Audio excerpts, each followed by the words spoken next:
മൂകം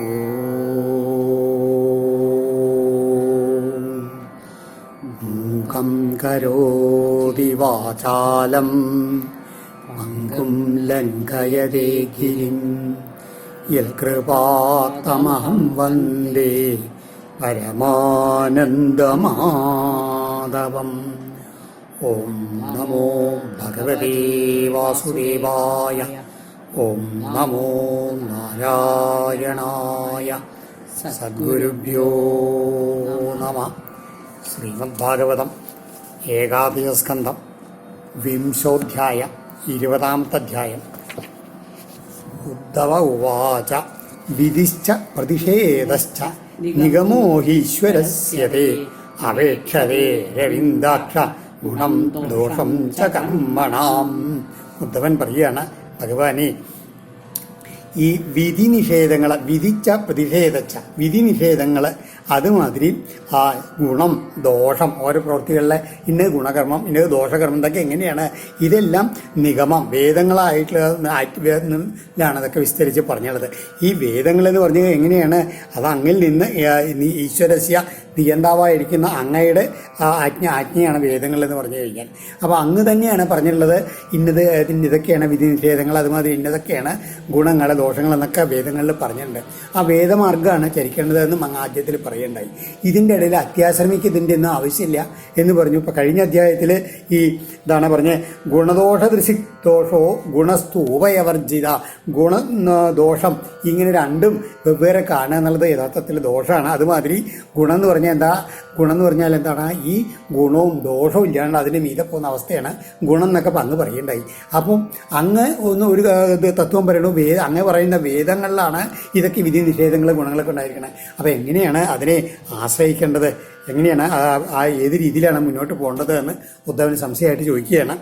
വർണ്ണാശ്രമ വികല്പം ച പ്രതിലോമാനുലോമജം ദ്രവ്യ ദേശ വയ കാലൻ സ്വർഗം നരകമേവ. അതേമാതിരി ഈ വേദങ്ങളിൽ തന്നെയാണ് ആ വർണ്ണാശ്രമങ്ങൾ, അതായത് വർണ്ണങ്ങൾ, ജാതികൾ, ആശ്രമങ്ങൾ, അതിൻ്റെയൊക്കെ ഉണ്ടല്ലോ പ്രതിലോമ പ്രകാരവും അനുലോമ പ്രകാരമുള്ള അതിൻ്റെ ഉച്ചനീചത്വങ്ങളൊക്കെ അങ്ങ് വേദങ്ങളിൽ വെച്ച് പറയേണ്ടതായിട്ടുണ്ട്. അതുമാതിരി ദ്രവ്യദേശ വയ കാലാൻ, ആ കാലം, ദ്രവ്യം, അതുമാതിരി ഒരാളുടെ വയസ്സ്, അതുമാതിരി ആ ദേശം, ഇതിനൊക്കെ അനുസരിച്ചുള്ള ആ ഓരോ ഇതിന് ഉച്ചനീചത്വങ്ങൾ, പിന്നെ സ്വർഗം നരകം, ഇതെല്ലാം വേദങ്ങളിൽ നിശ്ചയിച്ചിട്ടുണ്ട്, പറഞ്ഞിട്ടുണ്ട്. ഗുണദോഷവിദാദൃഷ്ടിം അന്തരേണ വരസ്തവ നിശ്ചേയസം കഥം നൃണം നിഷേധവിധി ലക്ഷണം. ഇങ്ങനെയുള്ള ഈ ഗുണദോഷ ഭേദ വിചാരം കൂടാണ്ട് ഈ വിധി നിഷേധങ്ങളൊക്കെ വേണ്ടാന്ന് വെച്ചുകൊണ്ട് ഇതില്ലേ അത് പറഞ്ഞുള്ള അങ്ങയുടെ വാക്ക് തന്നെ ഇപ്പം എങ്ങനെയാണ് ഈ മനുഷ്യർക്ക് പരമപുരുഷാർത്ഥത്തെ എങ്ങനെ സാധിപ്പിക്കാൻ കഴിയും, അങ്ങനത്തെ ഇതൊന്നും ആവശ്യമില്ല അവിടെ തന്നെ പറഞ്ഞു. അപ്പം എങ്ങനെയാണ് നമുക്ക് ഈ വേദമാർഗത്തിൽ കൂടെ ചരിച്ചും കൊണ്ട് ആ പരമമായിട്ടുള്ള ശ്രേയസിലേക്ക് എത്താൻ കഴിയുക എന്നാണ് ഉദ്ധവൻ ചോദിക്കുന്നത്.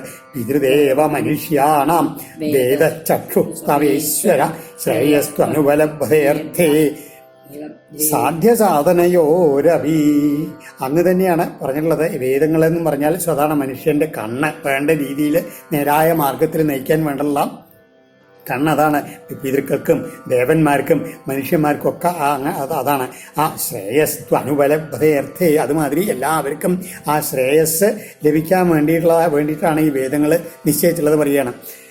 ഗുണദോഷവിധാ ദൃഷ്ടി നിഗമാത്തേ നഹിസ്വത നിഗമേന അപവാദശ്ച ഭിതായ ഇരിഹ ഭ്രമാ. അതുകൊണ്ട് അങ്ങയുടെ വേദത്തിൽ നിന്ന് ഉണ്ടായിട്ടുള്ള ഈ ഗുണം ദോഷം എന്നുള്ള ഈ ഭേദദർശനം സ്വതേ ഇല്ല ദേഹത്തിൻ്റെ എന്നാണ് അങ്ങ് പറയണത്. എന്നാലോ ആ ഭേദത്തിൻ്റെ ഈ അപവാദം, അതായത് വേദം വേണ്ട എന്നുള്ളതും അതുമാതിരി ഈ വേദം കൊണ്ട് തന്നെ ഉണ്ട് എന്നുള്ള ഇതുണ്ടായിരിക്കുന്ന വേദത്തിൽ ഒരു രീതിയിൽ പറയേണ്ട വിധി നിഷേധങ്ങൾ വേണം എന്നുള്ളത് ഇപ്പോൾ വേദവക്താവായിട്ടുള്ള വേദത്തിൻ്റെതായിട്ടുള്ള അങ്ങ് പറയുന്നുണ്ട് ഇതൊന്നും ആവശ്യമില്ല, അതിൻ്റെയൊക്കെ മീതെ പോകണം. അപ്പോൾ എങ്ങനെയാണ് ഇനി ഭ്രമം വരുന്നു എന്ന് പറയുകയാണ് ഉദ്ധവൻ. ഇതിനെപ്പറ്റി ഒരു സംശയം വരികയാണ്, അത് വ്യക്തമാക്കി തരണം എന്നാണ്. ശ്രീ ഭഗവാൻ ഉവാച യോഗസ്ത്രയോ മയാ പ്രോക്ത നൃണം ശ്രേയോ വിധിൽസയാ ജ്ഞാനം കർമ്മജ ഭക്തിശ്ച നോവായോന്യോസ്തി കുത്ര തത്രജിൽ. ഉദ്ധവ, 3 തരത്തിലുള്ള യോഗങ്ങളാണ് ഞാൻ എന്നെ പ്രാപിക്കാൻ വേണ്ടി അതല്ലെങ്കിൽ ശ്രേയസ്സിന് വേണ്ടിയിട്ടുള്ളതായിട്ട് ഞാൻ പറഞ്ഞിട്ടുള്ളത്. അതെന്തൊക്കെയാണ്? ജ്ഞാനയോഗം, കർമ്മയോഗം, ഭക്തിയോഗം. ഇന്നും മാറിയിട്ടായിട്ട് ഇതല്ലാണ്ട് വേറിട്ടായിട്ട് വേറൊരു ഉപായം ഇല്ല എന്നാണ് ഭഗവാൻ പറയുന്നത് കേട്ടോ. അപ്പോൾ ഈ ജ്ഞാനയോഗവും കർമ്മയോഗവും ഭക്തിയോഗവും ഇങ്ങനെ ഈ 3 ഇത് തന്നെ വേദങ്ങൾ എങ്ങനെയാണെന്ന് വെച്ച് കഴിഞ്ഞാൽ വേദങ്ങളിലെ ആദ്യം ഇതിൻ്റെ 3 തന്നെ എന്താണ്?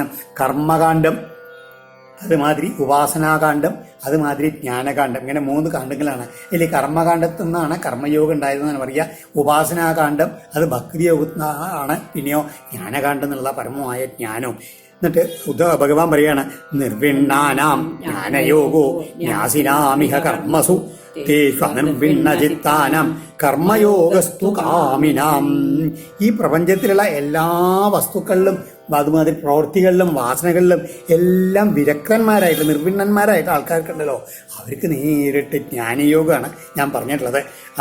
ന്യാസിനാം അവരെങ്ങനെയാണെന്ന് വെച്ചാൽ ഈ കർമ്മങ്ങളെയൊക്കെ ഉപേക്ഷിച്ചിരിക്കുന്നു. അവർക്ക് ഇതിനൊന്നും ആഗ്രഹമില്ലാണ്ട് ഇതിൻ്റെ അതിൽ അവാസ്തവ അതല്ലേ എന്താണ് നിഷ്ഫലത മനസ്സിലാക്കിയിട്ട് അതിൽ വൈരാഗ്യം വന്ന ആൾക്കാരാണ്. അവർക്ക് ജ്ഞാനയോഗമാണ്. പിന്നെയോ തേഷു അനിർവിണ്ണചിത്താനാം കാമിനാം. എന്നാലോ ഈ ആകെ പ്രവൃത്തികളിൽ നിന്നൊന്നും ഇതുവരെ വൈരാഗ്യം വരാത്ത, വിരക്തി ഒട്ടും വരാത്ത മനസ്സോട് കൂടിയിട്ടുള്ള ആഗ്രഹങ്ങൾ ധാരാളമുള്ളവർക്ക് കർമ്മയോഗമാണ് സിദ്ധിക്കുന്നതായിട്ട് ഞാൻ പറഞ്ഞിട്ടുള്ളത്.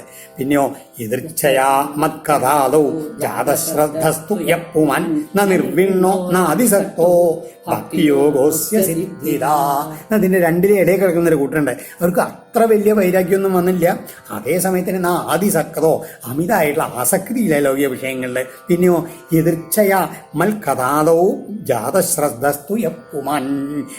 എതിർച്ഛയ എങ്ങനെയൊരു ഏതോ വിധത്തിൽ ഭാഗ്യം കൊണ്ട് എൻ്റെ കഥകളിൽ ഒരു ശ്രദ്ധ ഉണ്ടാവുകയും ചെയ്തു. അങ്ങനെയുള്ള ആൾക്കാരുണ്ടല്ലോ, അവർക്ക് ഭക്തിയോഗമാണ് ഞാൻ വിധിച്ചിട്ടുള്ളത്. താവൽ കർമാണി കുർവീത നിർവിദ്യേത യാവതാ മൽക്കഥാ ശ്രവണാദൗ വാ ശ്രദ്ധായാവന്ന ജായതേ. എത്ര കാലം വരെ നിർവിദ്യത ഈ വിരക്തി ഉണ്ടാകാതിരിക്കണോ അതുവരെ മൽക്കഥാ ശ്രവണാദൗ, അതുവരെ എൻ്റെ കഥകൾ കേട്ട് ഭക്തി മെല്ലെ വർദ്ധിച്ച് ആ വൈരാഗ്യവും ഇത് ജ്ഞാനത്തിലെത്താം. അല്ലാന്നുണ്ടെങ്കിലോ യാവൽ ന ജായതേ താവൽ കർമാണി കുർവീത. അതുമാതിരി ആ ഭക്തിയോഗത്തിൽ എൻ്റെ മഹത്വത്തിലോ അല്ലെങ്കിൽ എൻ്റെ ശ്രദ്ധയില്ലാത്തവരെ വരെ വെറും ലൗകിക വിഷയങ്ങളിൽ മുഴുകിയിരിക്കുന്ന ആൾക്കാരോ ആദ്യത്തിൽ വെറും കർമ്മയോഗം തന്നെ ചെയ്യാം. ആ കർമ്മയോഗം കൊണ്ട് മെല്ലെ മെല്ലെ മനസ്സ് ശുദ്ധി വരുമ്പോൾ ഭക്തിയോഗം ഉണ്ടാവും. ആ ഭക്തി കൊണ്ട് മെല്ലെ മെല്ലെ ജ്ഞാനയോഗം ഉണ്ടാവും. സ്വധർമ്മസ്ഥോ യജൻ യജ്ഞയിൽ അനാശീ കാമ ഉദ്ധവ നയാതി സ്വർഗനരകോ യജ്ഞന്യ സമാചരേൽ. ഉദ്ധവ, അനാശീ കാമ, അതായത് യാതൊരു ഫലത്തെയും ആഗ്രഹിക്കാത്തവനായിട്ട് തൻ്റെ ധർമ്മത്തിൽ തന്നെ ഉറച്ചു നിന്നുകൊണ്ട് യജ്ഞങ്ങൾ ചെയ്തുകൊണ്ട് അന്യൽ എന്ന സമാചാര മറ്റൊന്നും ആചരിക്കാതിരിക്കുന്നവൻ എന്ത് ചെയ്യും? പിന്നെയോ സ്വർഗനരകങ്ങളെ പ്രാപിക്കില്ല. സ്വർഗനരകവും യാതി, സ്വർഗനരകങ്ങളെ പ്രാപിക്കില്ല. അസ്മിൻ ലോകേ വർത്തമാന സ്വധർമ്മസ്ഥോ അനഘ ശുചി ജ്ഞാനം വിശുദ്ധമാപ്നോതി മദ്ഭക്തിം വായദൃച്ഛയാ.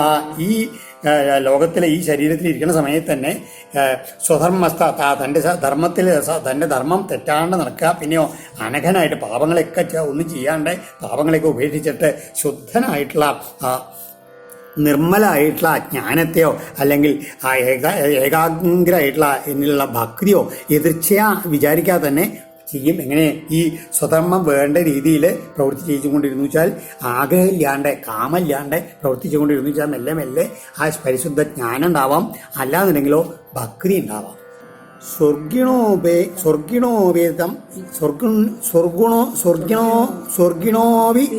ഇതം ഇച്ഛന്തി ലോകം നിരയിണസ്തഥാ സാധകം ജ്ഞാനഭക്തിഭ്യാം ഉഭയം തദസാധകം.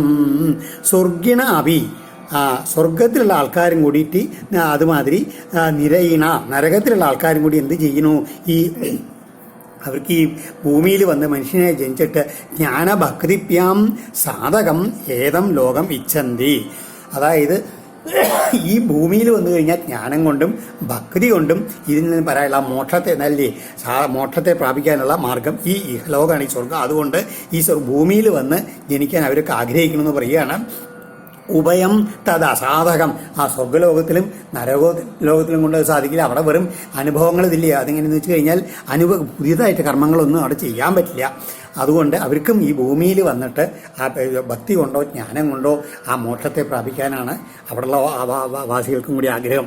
നര സ്വർഗതിം കക്ഷയിൽ നാരകിം വാ വിചക്ഷണ നിയമം ലോകം ച കാക്ഷേത ദേഹാവേശാൽ പ്രമാദ്യതി. അതുകൊണ്ട് വിവേകമുള്ള ഒരു നരൻ, വിചക്ഷണ നര എന്താ ചെയ്യേണ്ടത്? സ്വർഗതിം വാ, സ്വർഗത്തിലേക്ക് പോകണമെന്നോ നരകം വാ, നരകത്തിലേക്ക് പോകണമെന്നോ ഒരിക്കലും ആഗ്രഹിക്കരുത്. കാരണം ഇമം ലോകം ച ന കാക്ഷേത, പിന്നെ ഇവിടെ തുടരണമെന്നോ അതും ആഗ്രഹിക്കരുത് എന്ന് പറയുകയാണ്. ദേഹാവേശാൽ പ്രമാദ്യതി. കാരണം എന്താ വെച്ച് കഴിഞ്ഞാൽ ഈ ഇഹലോകത്തിൽ തുടരാനുള്ള ആഗ്രഹം എന്തുകൊണ്ടാണ്? താൻ ശരീരമാണെന്നുള്ള ബോധം വരുകൊണ്ടാണ്. അതുകൊണ്ടാണ് ഈ തെറ്റൊക്കെ വരണമെന്ന് പറയുകയാണ്. ഏതൽ വിദ്വാൻ പുരാമൃത്യോ അഭവായ ഘടേതസ അപ്രമത്തൈതം ജ്ഞാത്വാ മർത്യമപ്യർത്ഥസിദ്ധിതം. അതുകൊണ്ട് വിദ്വാൻ എന്താണ് ഇത് അർത്ഥസിദ്ധിതം. ഈ ശരീരം എന്നുള്ളതുണ്ടല്ലോ, അറിഞ്ഞ ആളെ എന്തിനെ ഈ അർത്ഥസിദ്ധി എന്താണ്? പുരുഷാർത്ഥങ്ങളെ പ്രാപിക്കാൻ കഴിവുള്ളതാണ് ശരീരം എന്നുള്ളത് മനസ്സിലാക്കിക്കൊണ്ട്, പക്ഷെ അത് മർത്യം മരിക്കുന്നതാണെന്ന് അറിഞ്ഞുകൊണ്ട് ഒപ്പം തന്നെ ഈ എന്താ വേണ്ടത്? ശരീരം കൊണ്ട് നമുക്ക് എന്താ വേണമെച്ചാൽ നമ്മുടെ ആഗ്രഹങ്ങൾ സാധിക്കാൻ പറ്റും. പുരുഷാർത്ഥങ്ങൾ അതിൽ ഏറ്റവും വേണ്ട പുരുഷാർത്ഥം എന്താണ്? മോക്ഷം തന്നെയാണ്. പക്ഷേ ഈ ശരീരം എങ്ങനെയാണ്? മരിക്കണതാണ്. അത് അറിഞ്ഞിട്ട് എന്താ ചെയ്യണം? മൃത്യോപുര, മരണത്തിന് മുമ്പായി തന്നെ അവൻ എന്ത് ചെയ്യും? ഒട്ടും പരിഭ്രമമില്ലാണ്ട് അപ്രമത്തനായിട്ട് മോക്ഷത്തിനായിക്കൊണ്ട് ഘടയേത യത്നിക്കണം. ഈ ശരീരം കൊണ്ട് തന്നെ നമുക്ക് മോക്ഷത്തിനായിട്ടാണ് പ്രയത്നിക്കേണ്ടത്. ഛിദ്യമാനം യമൈരേതേ കൃതമീടം വനസ്പതിം ഖഗ സ്വകേതമുത്സൃജ്യ ക്ഷേമം യാതിഹ്യലംബട. ഇതിന് ആ ശരീരത്തിന്റെ അവസ്ഥയ്ക്ക് ഒരു ഉദാഹരണം പറയുകയാണ്. എന്താണ്? ഛിദ്യമാനം യമൈർ ഏതേ, യമൻ അന്തകതുല്യന്മാരായിട്ടുള്ള അവർ വന്നിട്ടില്ലേ, അവരിങ്ങനെ മുറിച്ചുകൊണ്ടിരിക്കുകയാണ്. എന്തിനെ? ഈ ശരീരമാകുന്ന ഈ വൃക്ഷത്തിനെ എങ്ങനെ മുറിച്ചുകൊണ്ടിരിക്കുകയാണ് കാലം വന്നിട്ട്. അതിലിരിക്കില്ല ഒരു കൂട്ടിലെ കൃതനീടം, ആ വൃക്ഷത്തിലെ ഒരു കൂട് കൂട്ടിയിരിക്കുകയാണ് ഒരു പക്ഷി. ആ പക്ഷി എങ്ങനെയാണ്? എന്ത് ചെയ്യണം? ഈ കാലം മുറിഞ്ഞ് ഈ മരം മുറിഞ്ഞിട്ട് വീഴും എന്ന് മനസ്സിലാവിട്ട് എന്ത് ചെയ്യണം? ഖഗസ്വകേതമുത്സൃജ്യ ക്ഷേമം യാതി ഹ്യലംബട. അപ്പൊ ആ പക്ഷി, അറിവുള്ള പക്ഷി എന്താ ചെയ്യുക? ഈ വൃക്ഷം എന്ന് വീഴുന്ന എന്ന് വീഴാമെന്ന് ബോധ്യമായിട്ട് എന്ത് വേണം? വേഗം തൻ്റെ ക്ഷേമത്തിനെ ഉദ്ദേശിച്ചുകൊണ്ടാണെങ്കിൽ വേഗം ഈ മരത്തിനെ ഉപേക്ഷിച്ചിട്ട് വേറെ എവിടെയെങ്കിലും പോകണമെന്ന് പറയുകയാണ്. അതുമാതിരിയാണ് ജീവനും. ഈ ശരീരം അതുകൊണ്ട് തനിക്ക് ആവശ്യമുള്ള കാലത്ത് മാത്രം അതിനെ ഉപയോഗിക്കുക, തൻ്റേതായിട്ടുള്ള മാർഗത്തിലേക്ക് തന്നെ നയിക്കാൻ. അത് കഴിഞ്ഞാൽ ശരീരത്തിനെ അലംബടനായിട്ട് ത്യജിക്കണം. അഹോരാത്രയിൽ ഛിദ്യമാനം ബുദ്ധ്വായുർഭയവേഭതു മുക്തസംഗ പരം ബുദ്ധ്വാ നിരീഹ ഉപശമ്യതി. ഇതേ പറഞ്ഞില്ലേ, കാലം കൊണ്ട് മുറിച്ചു. അതായത് തന്നെയാണ് രാവും പകലും തന്നെയാണ് കാലത്തിന്റെ വെട്ടിലെ മുറിക്കലേ. അതിലെ ഛിദ്യമാ നമ്മുടെ ഹൃദയസ്ഥാനം, അതിലെ സ്പന്ദനം എന്ന് പറയും. ഓരോ ഹൃദയമെടുപ്പും എന്താണ്? കാലത്തിന്റെ ഓരോ മുട്ടലാണ്. നമുക്ക് ഇതാ കഴിഞ്ഞു, 1 മിനിറ്റ് കഴിഞ്ഞു, 1 മിനിറ്റ് കഴിഞ്ഞു. അതുമാതിരി തന്നെയാണ് ഒരു പകലും ഒരു രാത്രിയും കഴിയുമ്പോൾ എന്താ ഉണ്ടാവുന്നത്? നമ്മുടെ അത്രത്തോളം നമ്മൾ മരണത്തിനോട് അടുക്കുകയാണ് ചെയ്യുക. അതാണ് ഛിദ്യ. അഹോരാത്രൈ ഛിദ്യമാനം ബുദ്ധ്വായുർ ഭയവേഭതു. അങ്ങനെയില്ലേ? ഇതെങ്ങനെയാണ്? പേടിച്ച് വിറച്ചും കൊണ്ട് ഇതിൽ കഴിയുന്നതിന് പകരം എന്താ ചെയ്യേണ്ടത്? മുക്തസംഗപരം ബുദ്ധ്വാ നിരീഹ ഉപശമ്യതി. അപ്പൊ എന്താ വേണ്ടത്? ഈ സംഘം, ഈ ശരീരത്തിനോടുള്ള ശരീരത്തിനെ വിടുക, സംഘമാണ് വിടുക. അപ്പൊ എന്ന് മനസ്സിലാക്കിയിട്ടോ പരം ബുദ്ധ്വാ, പരമായിട്ടുള്ള ആത്മാവിനെ ഇതിൽ നിന്ന് ഭിന്നനാണെന്ന് അറിഞ്ഞിട്ട് കഴിഞ്ഞാലോ പിന്നെ ആ പരിഭ്രമമൊന്നും ഉണ്ടാവില്ല. ഉപശമ്യതി, ഉപശമം വരും എന്ന് പറയാണ്. നിർദേഹമാദ്യം സുലഭം സുദുർലഭം പ്ലവം സുകൽപ്പം ഗുരു കർണധാരം മയാനുകൂലേന തപസ്വതേരിതം ഉമാൻ ഭവാഭ്രിം നതരേൽ സ ആത്മഹ. ആ തന്നെ പറയാണ്, ശരീരം കിട്ടിക്കൊണ്ട് എന്താണ് ശരീരത്തിന്റെ മഹത്വം? നിർദേഹം ആദ്യം സുലഭം സുദുർലഭം. ആ ഒരു നരജന്മം നോക്കൂ ഇവിടെ കിട്ടി. അതെങ്ങനെയാണ്? സുദുർലഭം എന്നാണ്, വളരെ ബുദ്ധിമുട്ടാണ് അത് കിട്ടാൻ. കിട്ടിക്കഴിഞ്ഞിട്ടോ അതെന്താ അതിന്റെ മഹത്വം? പ്ലവം സുകൽപ്പം ഗുരുകർണധാരം. ഈ സംസാരമാകുന്ന സമുദ്രത്തെ തരണം ചെയ്യാനുള്ള ഒരു തോണിയാണത്. അതില് ഈ ശരീരമാകുന്ന തോണിക്കുള്ള ആ തോണിക്കാരൻ ആരാണ്? നല്ലൊരു ഗുരു കർണധാരം. അതുപോലെ ആ കാറ്റ് തോണി ആ സമുദ്രത്തിൽ കൂടെ സഞ്ചരിക്കാൻ എന്ത് വേണം? നല്ല അനുകൂലമായിട്ടുള്ള കാറ്റ് വേണം. അതാണ് മയാ നഭസ്വത, ഞാനായോ ഇരിക്കുന്ന, അതായത് ഭഗവാനായിരിക്കുന്ന അനുകൂലമായിട്ടുള്ള കാറ്റും കൂടെ ഉണ്ട്. ഇങ്ങനെയുള്ള ആ തോണിയിലെടുത്ത് പോയിട്ട് എന്ത് ചെയ്യണം? ആദ്യം നിർദേഹം ഇങ്ങനെ ശരീരത്തിൽ കിട്ടിയിട്ട് എന്താ ചെയ്യണം? മനുഷ്യൻ എന്ത് ചെയ്യണം? ഈ സംസാരത്തിന് തരണം ചെയ്യാനാണ് ശ്രമിക്കേണ്ടത്. അത് ചെയ്തില്ലെങ്കിൽ എന്ത് ചെയ്യണം? സ ആത്മഹ, അവൻ തന്നെ നശിപ്പിക്കുന്നവനാണ്, ഹിംസിച്ചവനാണെന്ന്. അതായത് ശരീരം കിട്ടിക്കഴിഞ്ഞു വെച്ചാൽ അതിൻ്റെ ഉദ്ദേശം എന്താണ്? നല്ലൊരു ഗുരുവിനെ ചെന്ന് കണ്ട് ആ ഗുരുവിൻ്റെ ഉപദേശത്തോടു കൂടി ഈശ്വര ഭക്തിയോട് കൂടിയിട്ട് ഭഗവാനെ തന്നെ പ്രാപിക്കാൻ പരിശ്രമിക്കണം. അല്ലാതെങ്കിൽ നിഷ്ഫലമായിട്ട് കളയാണ് നമ്മുടെ ഈ ജന്മം എന്നാണ് ആ ഭഗവാൻ പറയണത് ഉദ്ധവനോട്. യത് ആരംഭേഷു നിർവിണ്ണോ വിരക്ര സംയതേന്ദ്രിയ അഭ്യാസേനാത്മനോ യോഗി ധാരയേൽ അചലം മനാ. ഈ കർമ്മങ്ങൾ ചെയ്യുന്നതിലൊക്കെ കർമ്മങ്ങളിലൊക്കെ നിർവിണ്ണനായിട്ടുള്ള, വെറുപ്പ് വന്നിട്ടുള്ള, ഒരു വിരക്തനായിട്ടുള്ള, ഒട്ടും ആസക്തിയില്ലാത്ത ആ ഒരുവനായിട്ട് യോഗി എന്ത് ചെയ്യണം? അങ്ങനെ അവസ്ഥയിൽ വന്നു കഴിഞ്ഞാൽ ഇന്ദ്രിയങ്ങളൊക്കെ അടക്കിയവനായിട്ട് അഭ്യാസം കൊണ്ട് മനസ്സിനെ ഇളക്കാണ്ട് ആ എന്നിൽ തന്നെ ഉറപ്പിക്കണം എന്ന് പറയുന്നത്. അഭ്യാസം കൊണ്ട് മെല്ലെ പറ്റും. പെട്ടെന്ന് അങ്ങോട്ട് മനസ്സുറപ്പിക്കാനൊന്നും പറ്റില്ല. ആദ്യം ഇന്ദ്രിയങ്ങളെയൊക്കെ ഒതുക്കിയതിന് ശേഷം മനസ്സിനെ പുറത്തേക്കുള്ള പോകുന്ന മനസ്സിനെ മെല്ലെ ശനൈ എന്ന് ഗീതയിൽ പറയും. ആ മെല്ലെ എടുത്തിട്ട് ആ ഭഗവാനിൽ അങ്ങനെ ഉറപ്പിക്കാൻ പരിശ്രമിക്കണം. ധാര്യമാണം മനോയർഹി ഭ്രാമ്യതാശ്വനവസ്ഥിതം അതന്ത്രിതോനുരോധേന മാർഗേണ ആത്മവശം നയേൽ. ഇങ്ങനെ മനസ്സിന് ഇതിൻ്റെ അങ്ങനെ ഉറപ്പിക്കപ്പെട്ടു എന്നുണ്ടെങ്കിലല്ലോ അത് ചിലപ്പോൾ എങ്ങനെയാണ്? വേഗത്തിൽ ഭ്രമിച്ചു മറ്റൊന്നിലേക്ക് വീണ്ടും മനസ്സിൻ്റെ ഒരു സ്വഭാവമാണെന്ന് പറഞ്ഞ് മനസ്സ് കുരങ്ങൻ്റെ മാതിരിയാണെന്ന് പറയില്ലേ, അത് അങ്ങനെ ചലിച്ചുകൊണ്ടേയിരിക്കും. അനവസ്ഥിതം, ഒരു ദിക്കിൽ ഉറച്ചു നിൽക്കില്ല. അപ്പം എന്ത് ചെയ്യണം? അതിനെ അതന്ത്രിത, ഒരിക്കലും ഇതിൽ മടി കൂടാണ്ട് എന്ത് ചെയ്യണം? അനുരോധേന മാർഗേണ വീണ്ടും ആ മനസ്സിനെ കൊണ്ടുവന്ന് തൻ്റെ കീഴിലാക്കിയിട്ട് ആത്മവശം നയേൽ, തൻ്റെ കീഴിലാക്കണം. ബുദ്ധി കൊണ്ട് ആ മനസ്സിനെ പിടിച്ച് വലിച്ചു കൊണ്ടുവന്ന് തൻ്റെ കീഴിലാക്കന്നെ വേണം. മനോനിയന്ത്രണം, അതാണ് പരിശ്രമിച്ചുകൊണ്ടിരിക്കേണ്ടത്. മനോഗതിം ന വിസൃജേൽ ചിതപ്രാണോ ജിതേന്ദ്രിയ സത്വസമ്പന്നയാ ബുദ്ധ്യ മന ആത്മവശം നയേൽ. ഇങ്ങനെയുള്ള ഈ മനസ്സിന്റെ ഗതിയെ ന വിസൃജേൽ, തടിക്കാതിരിക്കരുത് എന്നാണ് പറയുന്നത്. മനസ്സിനെ അതിന്റെ പാട്ടിൽ വിടരുത്. അതിനെന്താ വേണ്ടത്? ആദ്യം പ്രാണനെ ജയിക്കണം, പിന്നെ ഇന്ദ്രിയങ്ങളെ ജയിക്കണം. അത് കഴിഞ്ഞിട്ടോ ആ സത്വഗുണം അങ്ങനെ വർദ്ധിച്ച് വന്നിട്ടുള്ള ബുദ്ധി കൊണ്ട്, ആ രജോ ഗുണം തമോ ഗുണം പോയി കഴിഞ്ഞാൽ നല്ല ശുദ്ധമായിട്ടുള്ള ജ്ഞാനം വരും ബുദ്ധിയിൽ. ആ ബുദ്ധി കൊണ്ട് മനസ്സിനെ തൻ്റെ സ്വാധീനത്തിലേക്ക് ആക്കണം. അങ്ങനെയാണ് മനസ്സിനെ തൻ്റെ നിയന്ത്രണത്തിലാക്കേണ്ടത്. ഏഷ വൈ പരമോ യോഗോ മനസ സംഗ്രഹസ്മൃത ഹൃദയജ്ഞത്വമന്വിച്ഛൻ ദമ്യസ്യേവാർവതോ മുഹു. ഇങ്ങനെയുള്ള മനസ്സിനെ സ്വാധീനപ്പെടുത്താമെന്നുള്ളതോ പരമമായ ഉത്കൃഷ്ടമായിട്ടുള്ള യോഗമാണെന്ന് നിശ്ചയിക്കപ്പെട്ടിരിക്കണമെന്ന് പറയുകയാണ്. ദമ്യസ്യ അർവത ഹൃദയജ്ഞത്വം അന്വിച്ഛൻ ഇവ. അതായത് ഇതിൽ കുതിരകളുടെ ഇതിലെ മനസ്സിനെ അറിയാനുള്ള ഇതുമാതിരിയാണ് ഈ അനുസരിക്കുന്നവനെ പോലെ. മനസ്സിനെ അറിഞ്ഞുകൊണ്ടാണ് അതിന് കുതിരകളെ നമ്മൾ നിയന്ത്രിക്കില്ലേ, അതുമാതിരിയാണ് വേണ്ടത്. മനസ്സിനെ എങ്ങനെ സാധിച്ച് എങ്ങനെ ഞങ്ങൾ നിയന്ത്രിലാക്കണമെന്ന് അറിയുന്ന മാതിരി ആ വേണ്ട രീതിയിൽ ബുദ്ധി സാരഥിയാണ്. കുതിരകളെ എന്ന് പറഞ്ഞാൽ മനസ്സിന് തുല്യമായിട്ടാണ്. ആ കുതിരയെ നിയന്ത്രിക്കാനുള്ള കഴിവാർക്കാണ്? ആ ബുദ്ധിക്കാണ്, അല്ലെങ്കിൽ സാരഥിക്കാണ്. അതുമാതിരി മനസ്സിനെ നിയന്ത്രിക്കാനുള്ള കഴിവ് ആ ബുദ്ധിക്ക് വേണമെന്ന് പറയുകയാണ്. അങ്ങനെ ചെയ്തു കഴിഞ്ഞു വെച്ചാൽ വേണ്ട രീതിയിൽ പരമപുരുഷാർത്ഥമാവുന്ന മാർഗത്തിലേക്ക് നയിക്കാൻ പറ്റും.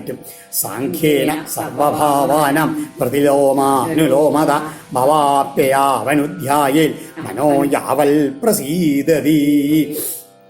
ആ മനസ്സിനെത്തിക്കുക പല മാർഗങ്ങളിലുള്ള സാഖ്യേന എന്ന് പറഞ്ഞാൽ എന്താ? തത്വവിവേകം കൊണ്ട് സർവഭാവാനാം ഭവാപ്യയൗ അതായത് പ്രതിലോമം അനുലോമം എന്നുള്ള ക്രമത്തിൽ ഈ പദാർത്ഥങ്ങളിലെല്ലാം കാണുന്ന എല്ലാ വസ്തുക്കൾക്കും സൃഷ്ടി എന്തൊക്കെ ഉണ്ടായിട്ടുണ്ടോ അതൊക്കെ നാശം ഉണ്ടാകുമെന്ന് ഉറപ്പിച്ച് ആ മനസ്സ് തെളിയുന്ന വരെ ആ ചിന്തിച്ചുകൊണ്ട് ഇതിനെപ്പറ്റി ഇങ്ങനെ ചിന്തിച്ചുകൊണ്ടിരിക്കണം. ബുദ്ധി കൊണ്ട് ചിന്തിച്ചിട്ട് ഇതെല്ലാം അവാസ്തവങ്ങളാണ്, അതിലൊന്നും ഭ്രമം പാടില്ല എന്ന് ബുദ്ധി കൊണ്ട് ഉറപ്പിച്ച് മനസ്സിനെ പറഞ്ഞ് പഠിപ്പിക്കണം എന്ന് പറയുകയാണ്. നിർവിണ്ണസ്യ വിരക്തസ്യ പുരുഷസ്യോക്തവേദിന മനസ്ഥ്യജതി ദൗരാത്മ്യം ചിന്തിതസ്യ അനുചിന്തയാ. ഇങ്ങനെ ആ നിർവിണ്ണ ആഗ്രഹങ്ങളൊന്നും ഇല്ലാണ്ടായിട്ട് വൈരാഗ്യം വന്ന ഒരാളുടെ ആ പറഞ്ഞതിനെ അറിയുന്നവനുമായിട്ടുള്ള പറഞ്ഞ ആ പുരുഷന്റെ മനസ്സുണ്ടല്ലോ, ഇങ്ങനെ ചിന്തിക്കുന്ന ആ ബുദ്ധിയോട് ചിന്തിച്ചുകൊണ്ട് എന്ത് ചെയ്യും? അനുചിന്തയാ, വീണ്ടും ചിന്തിക്കൊണ്ട് ഈ മനസ്സിൻ്റെ ദൗരാത്മ്യം എന്നുള്ളതുണ്ടല്ലോ അത് മെല്ലെ ഇല്ലാണ്ട് തീരുന്ന് പറയുകയാണ്. ആ ചിന്തിക്കാണ്ടിരിക്കുമ്പോഴാണ് മനസ്സ് വീണ്ടും പുറത്തേക്ക് പോവുക. എപ്പോഴും ബുദ്ധി കൊണ്ട് ആലോചിച്ച് ഇങ്ങനെ നോക്കിയിട്ട് മനസ്സിനെ പറഞ്ഞ് മനസ്സിലാക്കണം. മനസ്സേ അങ്ങോട്ട് പോകണ്ട, അവാസ്തവങ്ങളാണ്, അതിൻ്റെ പിന്നാലെ പോയിട്ട് കാര്യമില്ല, യഥാർത്ഥമായിട്ടുള്ളത് അതിൽ തത്വം ഇന്നതാണെന്ന് പറഞ്ഞ് ബുദ്ധി കൊണ്ട് മനസ്സിനെ അങ്ങനെ പഠിപ്പിച്ചുകൊണ്ടിരുന്നാൽ കുറച്ച് കഴിഞ്ഞാൽ മനസ്സ് പുറത്തേക്ക് പോകാണ്ടേവും. യമാദിഭിർ യോഗപതൈർ ആന്വീക്ഷിക്യാച വിദ്യയാ മമ അർച്ചോപാസനാഭിർവാ നാണ്യൈർയോഗ്യം സ്മരന്മനാ. ഇനി ആ മനസ്സിനെ നിയന്ത്രിക്കാനുള്ള ഓരോരോ വഴികളുണ്ടല്ലോ ഭഗവാൻ ഇങ്ങനെ വിസ്തരിച്ച് പറഞ്ഞുകൊണ്ടിരിക്കുകയാണ്. യമാദിഭിർ യോഗപതൈ, അതായത് യമം നിയമം, ആസനം, പ്രാണായാമം, പ്രത്യാഹാരം, ധാരണ, ധ്യാനം എന്നൊക്കെ പറഞ്ഞാൽ അഷ്ടാംഗ യോഗം ഉണ്ടല്ലോ. ആ മാർഗങ്ങളെ കൊണ്ടൊക്കെ എന്താ വേണ്ടത്? മനസ്സിനെ ഏകാഗ്രമായിട്ട് ഉറപ്പിക്കാൻ കഴിയണം. അതൊരു പരിശ്രമ വീഴിയാണ്. അല്ലെങ്കിലോ അന്വേഷിക്കായ വിദ്യ, അവരും ആ വൈരാഗ്യം വന്നിട്ട് ഇതിലൊന്നും ശ്രദ്ധയില്ലാത്ത ആൾക്കാർക്കുണ്ടല്ലോ തന്നെ ഇരുന്നിങ്ങനെ ആലോചിച്ചാൽ മതി. എന്താണ് ഓരോ തത്വങ്ങളിങ്ങനെ ആലോചിച്ചിട്ട് ഇതൊക്കെ അവാസ്തവങ്ങളാണ്, അതായത് ആത്മാവ് മാത്രമേ സത്യമായിട്ടുള്ളൂ, ഒന്നിങ്ങനെ ഉണ്ടായിട്ടുള്ളതാണ് മഹത്വത്വം, മറ്റുള്ള തത്വങ്ങളൊക്കെ ഉണ്ടായി, അതിന് പ്രപഞ്ചം ഉണ്ടായി കർമ്മവാസനകളെ കൊണ്ട് അതങ്ങനെ വർദ്ധിച്ചു വരുന്നു, ഇതൊന്നും വാസ്തവങ്ങളല്ല, ആത്മാവ് മാത്രമേ വാസ്തവമുള്ളൂ എന്ന് അങ്ങനെ തത്വചിന്ത കൊണ്ട് അങ്ങനെ അതാണ് അന്വേഷിക്കാച വിദ്യയാന്നാവാം. ഇനി അല്ല അങ്ങനെ പരിശ്രമിക്കാം. അല്ലെങ്കിലോ മമ അർച്ചോപാസനാഭിർവാ, അല്ലാന്നുണ്ടെങ്കിലോ ആ ഭഗവാന്റെ ആ രൂപങ്ങളെ പല രൂപത്തിൽ വിഗ്രഹങ്ങളിൽ വെച്ചിട്ടോ മനസ്സുകൊണ്ടോ എങ്ങനെ രീതിയിൽ ഭഗവാനെ ഉപാസന ചെയ്യുക, പൂജ ചെയ്തുകൊണ്ട് ആ മനസ്സ് അങ്ങനെ ഭഗവാനിൽ ഉറപ്പിക്കുക. അങ്ങനെ മൂന്ന് രീതിയിലും നാന്യേര്യോഗ്യം സ്മരന്മന, ഇത് മൂന്നിൽ നിന്നും വേറിട്ടിട്ട് അന്യമായിട്ടുള്ള ഉപായങ്ങളൊന്നും എനിക്ക് തോന്നുന്നില്ല എന്ന് പറയണം ഭഗവാൻ. ഇതി കുല്യാൽ പ്രമാദേന യോഗീ കർമ്മവിഗർഹിതം യോഗേന ഇവ ദഹേതംഹോ നാന്യത്തത്ര കഥാചന. ഇങ്ങനെ ഈ യോഗമാർഗത്തിൽ പരിശ്രമിക്കുന്ന സമയത്ത് അത് കർമ്മയോഗ ആവാം, ധ്യാനയോഗ ആവാം, ജ്ഞാനയോഗ ആവാം, ഭക്തിയോഗ ആവാം. അതിലെന്തെങ്കിലും കർമ്മവിഗർഹിതം, എന്തെങ്കിലും അബദ്ധമായിട്ട് തെറ്റായിട്ടൊരു കർമ്മം, ഒരു പ്രമാദം വന്നു എന്ന് വെച്ച് കഴിഞ്ഞാൽ തന്നെ ആ യോഗി ആ യോഗം കൊണ്ട് തന്നെ ആ തെറ്റിനെതിൽ ദഹേതംഹോ, ഏതുമാതിരി അതിൽ വിറക് അഗ്നി കത്തിക്കണോ അതുമാതിരി താൻ ചെയ്താൽ ആ തെറ്റിൻ്റെതായുള്ള പാപങ്ങളെ മുഴുവൻ ആ യോഗ അഭ്യാസം കൊണ്ട് തന്നെ അതെല്ലാം യോഗേനേവ ദഹേൽ, ആ യോഗം കൊണ്ട് തന്നെ അയാൾക്ക് ദഹിപ്പിക്കണം എന്ന് പറയും. വേറെ അതിന് മാർഗങ്ങളൊന്നും ഇല്ല എന്ന് പറയുകയാണ്. അങ്ങനെ സ്വേസ്വേധികാരേയാനിഷ്ഠ സഗുണ പരികീർത്തിത സ്വേസ്വേധികാരേയാനിഷ്ഠ സഗുണ പരികീർത്തിത കർമ്മണം ജാത്യശുദ്ധാനം അനേന നിയമകൃത ഗുണദോഷവിധാനേന സംഗാനം ത്യാജനേച്ഛയാ. ഇതിൽ കുറച്ച് വ്യത്യാസം ഉണ്ട്. ഇതിൽ സ്വേസ്വേധികാരേയാനിഷ്ഠ സഗുണപരികീർത്തിത വിപര്യസ്തു ദോഷസ്യാൽ ഉഭയോരേഷ നിർണയ എന്നാണ് ഇതിൽ. എന്നിട്ട് പിന്നെ വേറൊരു ശ്ലോകമായിട്ടാണ് കർമ്മണാം ജാത്യശുദ്ധാനം അനേന നിയമകൃത ഗുണദോഷവിധാനേന സംഘാനം ത്യാജനിച്ഛയാന്ന് വേറൊരു ഇങ്ങനെ ഇടയിലൊരു ശ്ലോകം ചേർത്തേണ്ട ഗോപാലൻ നായരുടെ പുസ്തകത്തിൽ. അതായത് എന്താണ്? ആ സ്വേ അധികാരിയാ നിഷ്ഠ, അവനവൻ്റെ അധികാരത്തിനനുസരിച്ചിട്ട് എന്ത് നിഷ്ഠയാണോ എന്നൊക്കെ പറഞ്ഞ് എന്താണ് ഈ അധികാരം എന്ന് പറഞ്ഞു കഴിഞ്ഞാൽ, അതായത് നമ്മളുടെ ആ അവസ്ഥ, അതായത് ഇപ്പോൾ അധികാരി ഭേദം എന്ന് പറയും. ഒരു ചിലർ തമോ ഗുണമുള്ള ആൾക്കാരായിരിക്കാം, ചിലർ രജോ ഗുണമുള്ള ആൾക്കാരായിരിക്കാം, ചിലർ സാത്വിക ഗുണമുള്ള ആൾക്കാരായിരിക്കാം. അവരുടെ ആ നിഷ്ഠ അവരുടെ നിഷ്ഠകളൊക്കെ വ്യത്യാസം ഉണ്ടെന്നാണ്. അതാണ് അപ്പോൾ അവനവൻ്റെ അധികാരത്തിനനുസരിച്ചുള്ള അതിൽ നിഷ്ഠയ്ക്ക് അനുസരിച്ചുള്ള നിയമങ്ങൾ ഉണ്ടല്ലോ, ആ ഗുണം ഉണ്ടല്ലോ, അതാണ് പറയുക. അതുകൊണ്ട് എന്ത് വേണം, അത് അതാണ് യഥാർത്ഥത്തിൽ ചെയ്യേണ്ടതാണ് ഗുണം. വേറൊരാളുടെ ഇതായിട്ട് ചെയ്യല്ല വേണ്ടത്. ആ വിവല്യത്തു ദോഷം ഉപയോ ഏഷ നിർണയ. ഗുണത്തിനും ദോഷത്തിനും അതാണ് നിർണയം. അതായത് അവനവൻ്റെ രീതിയിലുള്ള പ്രവൃത്തികൾ ചെയ്യുക, സ്വധർമ്മോ എന്താ വെച്ചാൽ ചെയ്യുക, അത് നമുക്ക് ഗുണത്തിനായിട്ട് വരും.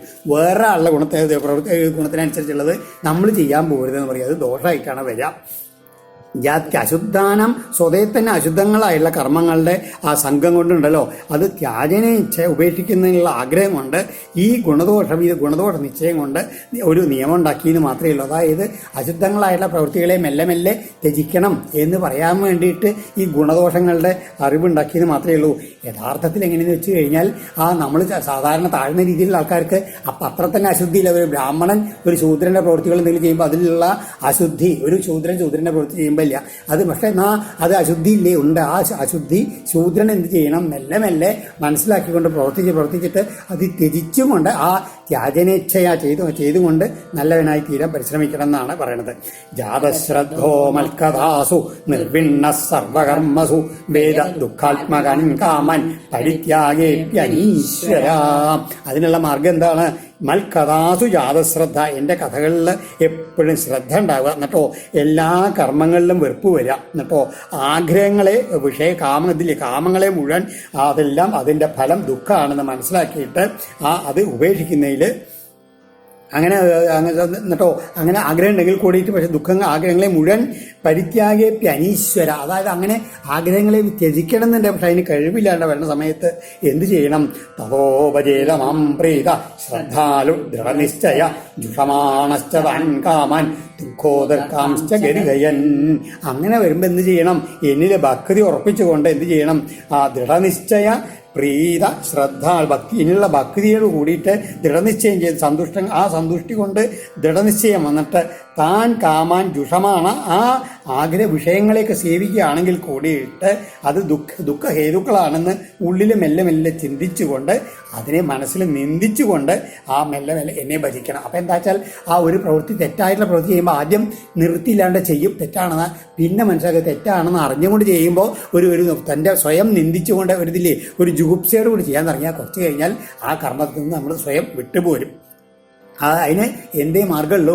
ഭഗവാനെ ഭജിച്ചുകൊണ്ട് ഭഗവാനെ എനിക്കിത് അങ്ങനെയൊക്കെ ചെയ്യേണ്ടി വരണു അല്ലേ എന്നുള്ള ആ ഒരു ഭാവം വന്നു കഴിഞ്ഞാൽ ആ നേരായ വഴിക്ക് ഭഗവാൻ തന്നെ നയിക്കും. പ്രോക്രേണ ഭക്തിയോഗേന ഭജതോ മാസകൾ മുനി കാമാഹൃദയ്യാ നശ്യന്തി സർവേ മയി ഹൃദി സ്ഥിരേ. ഇങ്ങനെ ഈ ഭക്തിയോഗം കൊണ്ട് എന്താ വേണ്ടത്? ഇതിൽ എന്നെ എപ്പോഴെങ്കിലും ഒരാൾ ഭജിക്കുക എന്നുണ്ടെങ്കിലോ അവൻ്റെ ഹൃദയത്തിൽ ഞാൻ ഇരിക്കുന്ന നേരത്തോളം കാലം എന്തുണ്ടായും? ഹൃദയാ സർവേ കാമാ നശ്യന്തി. അവൻ്റെ ഹൃദയത്തിലുണ്ടായി അപ്പോൾ മുളയ്ക്കുന്ന ആഗ്രഹങ്ങളൊക്കെ ഉണ്ടല്ലോ അത് മെല്ലെ മെല്ലെ മെല്ലെ നശിക്കും. ഞാൻ മനസ്സിൽ കയറി കഴിഞ്ഞാൽ എന്ന് പറയുകയാണ്. എന്നിട്ടോ അപ്പം എന്തുണ്ടാവും? ഭിദ്യതേ ഹൃദയഗ്രന്ഥി ഛിദ്യന്തേ സർവസംശയ ക്ഷീയന്തേ ചാസ്യ കർമാണി മയി ദൃഷ്ടേഖിലാത്മനി. അഖിലാത്മനി മയി എല്ലാറ്റിൻ്റെയും ആത്മാവായിരിക്കുന്ന എന്നിൽ ആ ഭക്തൻ എന്നെ ഹൃദയത്തിൽ കാണുന്ന സമയത്ത് എന്തിനാവും? അവൻ്റെ ഹൃദയ ബന്ധങ്ങളുണ്ടല്ലോ അതെല്ലാം മെല്ലെ മെല്ലെ മെല്ലെ അറ്റുപോകുന്നു പറയുകയാണ്. അതുമാതിരി സർവസംശയാ ഛിദ്യന്ത എല്ലാ സംശയങ്ങളും ഛേദിക്കപ്പെടുന്നു. അസ്യ കർമാണി അവൻ്റെ കർമ്മങ്ങളും മെല്ലെ മെല്ലെ ക്ഷയിക്കുന്നു പറയുകയാണ്. തസ്മാൽ മൽ ഭക്തിയുക്തസ്യ യോഗിനോ വൈ മദാത്മന നജ്ഞാനം നജ വൈരാഗ്യം പ്രായ ശ്രേയോപവേദിഹ. അതുകൊണ്ട് ഉദ്ധവ ഒരു കാര്യം മനസ്സിലായിക്കോളൂ, എന്നിൽ ഭക്തിയോടുകൂടി എന്നിൽ തന്നെ മനസ്സ് വെച്ചുകൊണ്ടിരിക്കുന്ന ഒരു യോഗിക്ക് ഈ ജ്ഞാനം അതുമാതിരി വൈരാഗ്യമോ അതൊന്നും ആവശ്യമില്ല. എൻ്റെ ഈ ഭക്തി കൊണ്ട് തന്നെ പരമായിട്ടുള്ള ശ്രേയസിനെ പ്രാപിക്കാൻ കഴിയുന്നതാണ് ആ ഭക്തിയുടെ മഹത്വം. യത് കർമ്മഭി യത് തപസാ ജ്ഞാന വൈരാഗ്യതശ്ചയൽ യോഗേന ദാനധർമ്മേണ ശ്രേയോഭിരിതരൈരഭി സർവം മൽ ഭക്തിയോഗേന മൽ ഭക്തോലപതി അഞ്ജസ സ്വർഗാപവർഗം മദ്ധാമ കഥഞ്ചിരേയതി വാഞ്ചരി. ഭക്തിയോഗത്തിന് ജ്ഞാനയോഗത്തിൻ്റെയും കർമ്മയോഗത്തിൻ്റെയൊക്കെ മീതെയായിട്ട് ഭക്തിയോഗത്തിന് ഇവിടെ നിന്ന് വാഴ്ത്തിക്കൊണ്ട് പറയുകയാണ്. യത് കർമ്മഭി കർമ്മങ്ങളെ കൊണ്ടോ തപസ് കൊണ്ടോ ജ്ഞാനവൈരാഗ്യങ്ങളെ കൊണ്ടോ യോഗം കൊണ്ടോ ദാനധർമ്മങ്ങളെ കൊണ്ടോ അന്യങ്ങളായിട്ടുള്ള ശ്രേയസാധനങ്ങളെ കൊണ്ടോ സ്വർഗം മോക്ഷം അതുമാതിരി എൻ്റെ സ്ഥാനമായിട്ടുള്ള വൈകുണ്ഠം ഇതിനെയൊക്കെ ഏതെങ്കിലും വിധത്തിൽ ആഗ്രഹിക്കുന്നുണ്ടെന്നുണ്ടെങ്കിൽ സർവം അതെല്ലാം ഉണ്ടല്ലോ സർവം മൽ ഭക്ത എൻ്റെ ഭക്തൻ ഭക്തിയോഗേന അഞ്ജസാലപത ഇങ്ങനെ മറ്റുള്ള പല മാർഗങ്ങളിലെ ശ്രേയോമാർഗങ്ങൾ അതുകൊണ്ട് അതിൽ പരിശ്രമിച്ചുകൊണ്ട് എന്നെ പ്രാപിക്കാൻ എത്ര പേര് ഉണ്ടാവും എങ്കിലും അതെല്ലാം എൻ്റെ ഭക്തൻ നിഷ്പ്രയാസം അഞ്ജസാ മൽ ഭക്തിയോഗേന എന്നെ പ്രാപിക്കുന്നത് പറയാണ് ഭഗവാൻ നകിഞ്ചിൽ സാധവോധീര ഭക്താഹേതന്തിനോ മമ വാഞ്ചന്ത്യവിമലാദത്തം കൈവല്യം അപുനർഭവം. പിന്നെ എൻ്റെ ആ സാധുക്കളായിട്ടുള്ള ധീരന്മാരായിട്ടുള്ള ഭക്തന്മാരുണ്ട്, ഏകാന്ത ഭക്തന്മാരായി അവർക്കുണ്ടല്ലോ വാഞ്ചന്ത്യവിമയാദത്തം, അവർക്ക് ഞാൻ കൊടുത്താൽ കൂടിയിട്ട് അവർക്ക് വേണ്ടാന്ന് പറയുകയാണ്. എന്ത് കൈവല്യ മോക്ഷോ അല്ലെങ്കിൽ ഇനി ഇതിൽ ജന്മമരണം ചെയ്യാത്ത അവസ്ഥയെ അതൊന്നും അവർക്ക് ആഗ്രഹമില്ല. കാരണം എന്താണ്, ഭക്തിയിൽ മുഴുകിയ ആൾക്കാർക്ക് എന്നെ മാത്രമേ വേണ്ടൂ എന്നാണ്. അങ്ങനെയുള്ള പരമമായുള്ളതുണ്ടല്ലോ ഭക്തി. നൈരവേക്യം പരം പ്രാഹു നിശ്രേയസമനൽപകം തസ്മൻ നിരാനിരോ ഭക്തിർ നിരപേക്ഷസ്യമേ ഭവേൽ. അങ്ങനെയുള്ള ആ നൈരപേക്ഷം, അതായത് ഒന്നും വേണ്ടാത്ത ഒന്നിനെയും അപേക്ഷിക്കാത്തതായുള്ള നിലണ്ടല്ലോ, അത് അനൽപകം എന്ന് പറഞ്ഞാൽ അല്പമല്ലാത്തതായിട്ടുള്ള പരം ശ്രേയസ്സായിട്ടുള്ള നിശ്രേയസാണെന്ന് ഞാൻ പറയണമെന്നാണ് പറയുന്നത്. കാരണം അതുകൊണ്ട് എന്ത് ചെയ്യണം, തസ്മാൽ നിരാശിത നിരപേക്ഷസ്യ മേ ഭക്തി ഭവേൽ. അതുകൊണ്ട് അങ്ങനെ ഈ വിഷയാശകളൊന്നും ഇല്ലാണ്ട് എല്ലാത്തിനും അപേക്ഷ വിട്ടിട്ടുള്ള ആളുണ്ടല്ലോ, അദ്ദേഹത്തിന് എന്നിലുള്ള ഭക്തി പരമായുള്ള ഭക്തി ഉറച്ചുറച്ച് കൂടുതൽ വർദ്ധിച്ചുകൊണ്ട് വരികയും പറയുകയാണ്.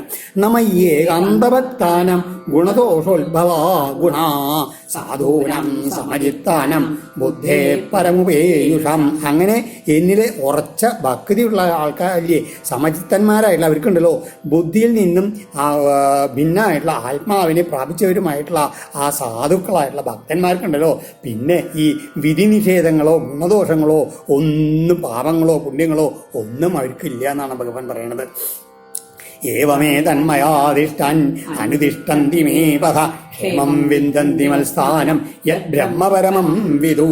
ഇപ്രകാരം മയാ ഞാൻ പറഞ്ഞപ്പെട്ടുള്ള ഈ മാർഗങ്ങളെ ആര് അനുസരിക്കണോ അവര് ആ ഭയരഹിതമായിട്ടുള്ള എൻ്റെ ഈ ലോകത്തെ പ്രാപിക്കണോ. അതുകൊണ്ട് പരമം ബ്രഹ്മമായിട്ടുള്ള അതിനെ തന്നെ അറിഞ്ഞുകൊണ്ട് അത് എല്ലാവരും അതിനെ പ്രാപിക്കും. ഈ ജ്ഞാനയോഗം കൊണ്ടോ കർമ്മയോഗം കൊണ്ടോ അതിലെല്ലാം ശ്രേഷ്ഠമായിട്ട് പറഞ്ഞുള്ള ഭക്തി യോഗം കൊണ്ടോ ഈ 3 രീതിയിലും എന്നെ തന്നെ പ്രാപിക്കാൻ കഴിയുമെന്ന് പറയുകയാണ് ഭഗവാൻ. ഏതായാലും ഇവിടെ ഒന്ന് നോക്കിയാൽ മതി, എന്താണ് ഈ നമ്മളുടെ അവസ്ഥയ്ക്ക് അനുസരിച്ചിട്ടാണ് ഈ ഓരോ രീതിയിൽ പറഞ്ഞാലും. ഈ ഭാഗവതം എന്ന് പറഞ്ഞു കഴിഞ്ഞാൽ വേദാന്തം, അതായത് 6 ദർശനങ്ങളിൽ അവസാനത്തേതായിട്ടുള്ള വേദാന്തത്തിനാണ്. അത് എങ്ങനെ വെച്ചാൽ അദ്വൈത വേദാന്തമാണ്. പരംബ്രഹ്മം എന്നുള്ള പരബ്രഹ്മം സത്യം മാത്രം, അതില്ലേ ഏകം സത്യം എന്നുള്ളത് മാത്രമാണ് ഭാഗവതവും പറയുന്നത്. അതായത് ഭഗവാൻ മാത്രമേ ഉള്ളൂ ബ്രഹ്മസത്യം, മറ്റതൊക്കെ മിഥ്യയാണെന്ന് തന്നെയാണ് ഭാവം. എന്നാൽ അവിടെ എത്താവുന്ന മാർഗങ്ങളിൽ ആ ശുദ്ധ ജ്ഞാനമാർഗമുണ്ട് എന്ന് വെച്ചാൽ എന്താണ് മോക്ഷം അല്ലെ ഇതിൽ ബ്രഹ്മമായിട്ട് ചേരാൻ പറ്റും, സമാധി കിട്ടുമെന്നാണ് ആ വേദാന്തികൾ പറയുക. പക്ഷേ ഇവിടെ ഒരു മാർഗം കൂടി തന്നിട്ടുണ്ട്, അതാണ് ഭക്തി.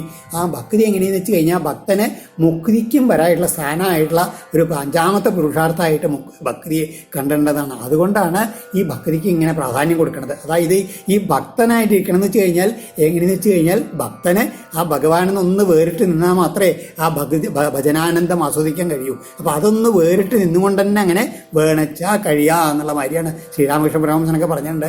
ഏതുമാതിരി എന്ന് വെച്ച് കഴിഞ്ഞാൽ ഈ സമുദ്രത്തിലെ പല ദിക്കിൽ മഞ്ഞുകട്ടകൾ ഉണ്ടായിരിക്കും. മഞ്ഞുകട്ടകൾ അത് കുറേ ഉത്തരധ്രുവത്തിലൊക്കെ പോയി കഴിഞ്ഞാൽ മഞ്ഞുകട്ടകൾ അങ്ങനെ കട്ടകളായിട്ട് തന്നെ അങ്ങനെ നിൽക്കുന്നുണ്ടാവും. പക്ഷെ അത് ഇങ്ങോട്ട് വന്നു കഴിഞ്ഞാൽ ജ്ഞാനം വന്നു കഴിഞ്ഞാൽ അലിഞ്ഞ് ജലമായിട്ട് തീരും. പക്ഷെ എന്നാലോ ഉത്തരധ്രുവത്തിലൊക്കെ ഉള്ള ചില മഞ്ഞുകെട്ടകൾ ആ മഞ്ഞുകെട്ടകളായിട്ട് തന്നെ അങ്ങനെ നിൽക്കും. അതുമാതിരി നല്ല ഏകാന്ത ഭക്തന്മാർക്ക് വേണമെന്ന് വെച്ച് കഴിഞ്ഞാൽ ആ ഭജനാനന്ദം ആസ്വദിച്ചുകൊണ്ട് ഇതിലെ സനകാദിമാരിമാരെയോ അല്ലെങ്കിൽ ശുബ്രഹ്മർഷിമാരെയോ നാരദ മഹർഷിമാരെയോ ആ ഭക്തിയിൽ മാത്രം മുഴുകിക്കൊണ്ട് ഭഗവാന്റെ ദാസനാണെന്ന് പറഞ്ഞ് ഒട്ടും ഭഗവാനിൽ നിന്ന് കുറവില്ലാണ്ട് ഭഗവാനിൽ തന്നെ മുഴുകിക്കൊണ്ട് അങ്ങനെ കഴിയാൻ ഒരവസ്ഥ ഉണ്ട് എന്നാണ് ഈ ഭക്തി യോഗത്തിൻ്റെ മഹത്വം. ഓം ശ്രീകൃഷ്ണാർപ്പണമസ്തു. ശ്രീമദ് ഭാഗവതീ മഹാപുരാണേ ഏകാദശസ്കന്ധേ ജീവൻ മുക്തി നിരൂപണ പ്രചരണേ ഭക്ത്യാദി യോഗത്രയ നിരൂപണം നാമ വിംശോധ്യായ സർവത്ര ഗോവിന്ദനാമ സങ്കീർത്തനം ഗോവിന്ദ ഗോവിന്ദ.